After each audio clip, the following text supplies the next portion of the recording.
a grande maioria das secretarias municipais de educação tem cometido erros muito sérios na educação inclusiva.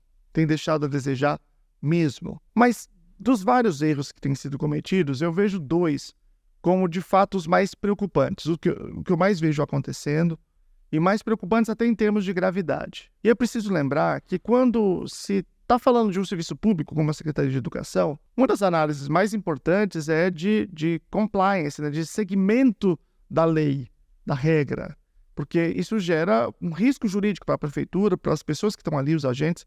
Lembrando que, inclusive, no caso da educação, em alguns contextos a pessoa responde, a autoridade responde individualmente, né? Então, existem certas distinções jurídicas para este caso específico. Então, esses riscos precisam ser endereçados, né? E precisam cessar. Ou seja, precisa fazer tudo aquilo que seja necessário para garantir o direito das pessoas da ponta e, ao mesmo tempo, haver essa proteção de risco, né? Isso tem ocorrido muito pouco. Essa visão acaba não sendo muito clara, muitas vezes, para os gestores, né? Então, eu quero levantar aqui 2 erros que eu considero que são os erros mais gritantes que eu vejo, assim, olhando para o funcionamento da maior parte das secretarias municipais de educação.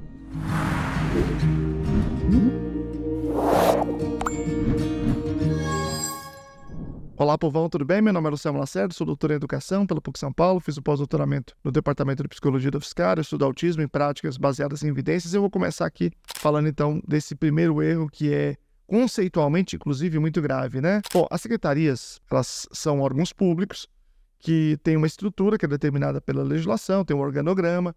Em geral, você tem secretário, subsecretário, às vezes não tem, né?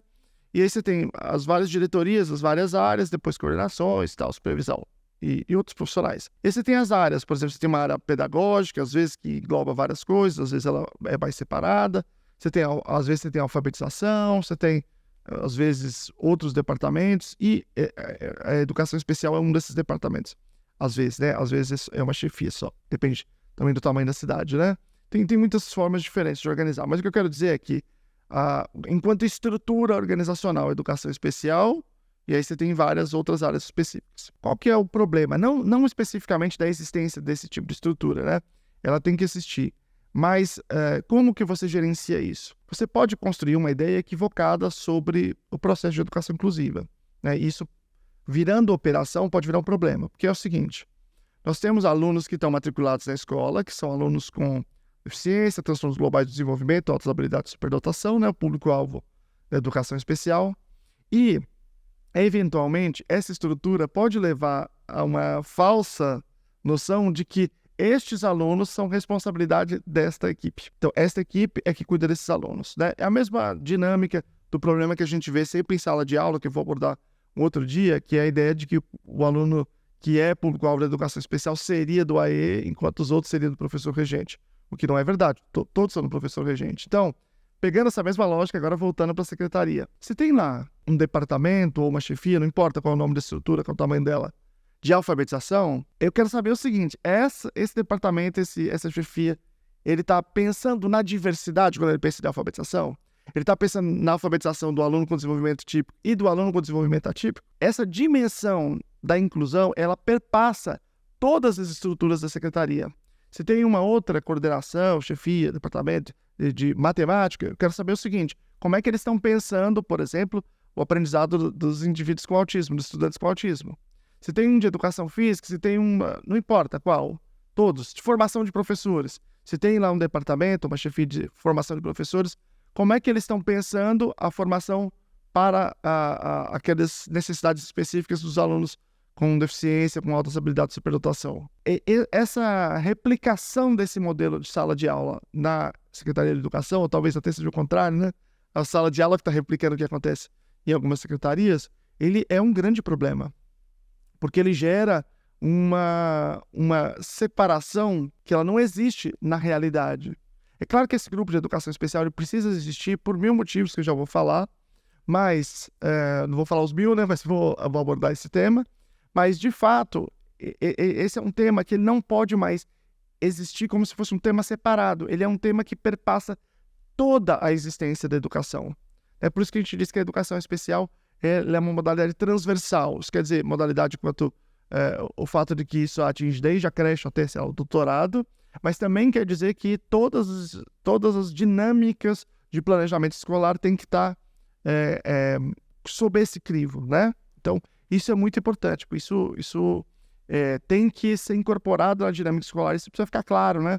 Eu acho que cada vez tem ficado mais claro essa noção. Então, todos os departamentos, diretorias, chefias precisam estar comprometidos com a inclusão. Inclusão precisa ser um tema em todos eles. Inclusive, se você está comprometido com o tema da inclusão, já curte esse vídeo aqui, mostra para o YouTube que esse vídeo é importante para que chegue a mais pessoas, uma pequenina ação que você pode fazer para ajudar esse vídeo a circular, as pessoas a terem acesso a esse debate tão importante. Né? E se inscreva no canal, porque eu faço muito conteúdo e você pode ir recebendo muito conteúdo muito bacana sobre isso, tá bom? Agora passando para o segundo erro, e esse segundo erro também é bem complexo.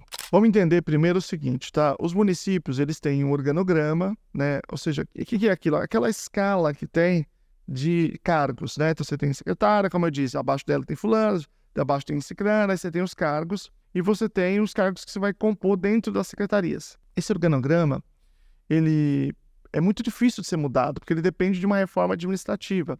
Às vezes, no começo de gestão, você tem uma reforma administrativa, porque às vezes um prefeito concorda com uma certa secretaria e não concorda com outra e tal. E muitas vezes também não acontece no começo de mandato, principalmente quando é reeleição. E às vezes, quando acontece também, são para coisas muito pontuais.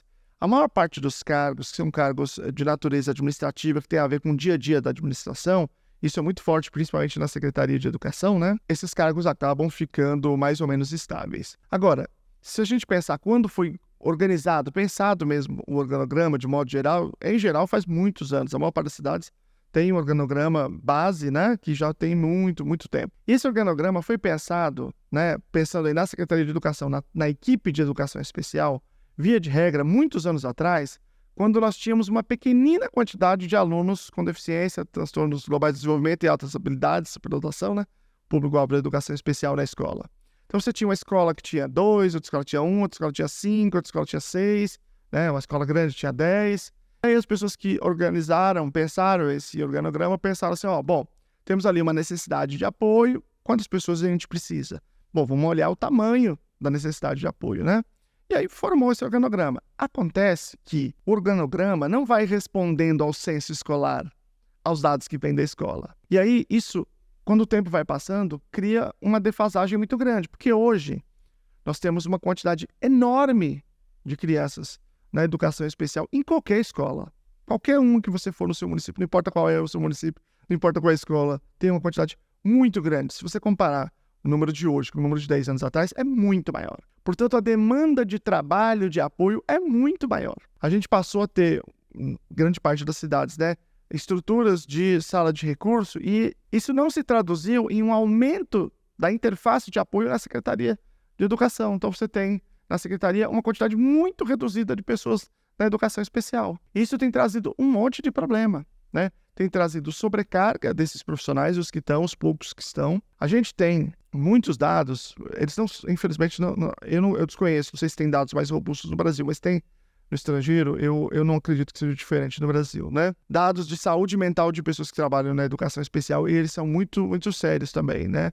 Dados muito complicados. Se você pensar nessa sobrecarga de trabalho, possivelmente eles são ainda piores. Então, a gente tem já esse problema em relação à saúde mental, ao que eles conseguem dar conta, as equipes que estão nas secretarias. A segunda questão é que tem muitas coisas que não conseguem dar conta também. E aí, isso afeta a população lá na ponta. Eu vou falar de 3 problemas para vocês, tá? Começando um aqui. Muitas pessoas com autismo podem apresentar crises, né? E nessas crises, nesse contexto de crise, pode ter autoagressividade ou heteroagressividade. Então, esses comportamentos são muito disruptivos na escola. É muito difícil para você lidar com isso. E aí, você sabe que tem muita... Eu vou até pedir para quem já passou por isso comentar aqui, né, que é muito importante isso, porque as pessoas verem que eu não estou inventando. Comenta aqui. Que é o tal do horário adaptado. Então, a escola chama a família e diz assim, família, é o seguinte, essa criança aqui não aguenta ficar 4 horas. Sabe que todo mundo é diferente, né, mãe? Então, é o seguinte, ela consegue ficar 3 horas. E aí, depois, a criança começa a ter... o adolescente, né, começa a ter essa crise antes, e aí diz, não, é o seguinte, eu só aguento ficar 2 horas. Aí depois fala, não, 1 hora, só para o horário adaptado. E daqui a pouco diz, não tem mais jeito, eu não consigo mais ficar com ela. ou vai ficar num tempo tão curto que não faz sentido. Até logisticamente, você ir não sei aonde para ir para a escola para voltar. Esse horário adaptado desta forma é ilegal. Eu vou colocar um vídeo aqui que eu já expliquei sobre o horário adaptado, sobre a legislação, quando que ele é legal ou ilegal, já coloquei aqui. Depois vocês podem assistir. Vocês podem clicar e fica aí embaixo, depois vocês assistem. O fato é que se as escolas estão fazendo isso, ainda que seja ilegal, cadê a presença da coordenação de educação especial? Eu não acho que seja um problema das pessoas que estão lá, tá? Não necessariamente. Mas é um problema de presença, e essa presença tem a ver com os números super reduzidos desse pessoal, dessa equipe especificamente. Então nós temos grupos que não conseguem dar conta de estar presente realmente em todas as escolas. Então, quando isso acontece, essa ilegalidade acontece, essa privação do direito à educação desse estudante, isso é um grande problema. Né? E a secretaria muitas vezes não está presente. E aí entra aquilo que eu falei, né? Gera um risco jurídico para a escola e para a secretaria. Eu estava conversando com uma família, eles moram em Nova York, uma família de brasileiros. Foi uma conversa muito legal, assim. Eles têm um filho lá e eles estavam contando a dinâmica, que eles querem certas coisas, a escola dá ou não dá.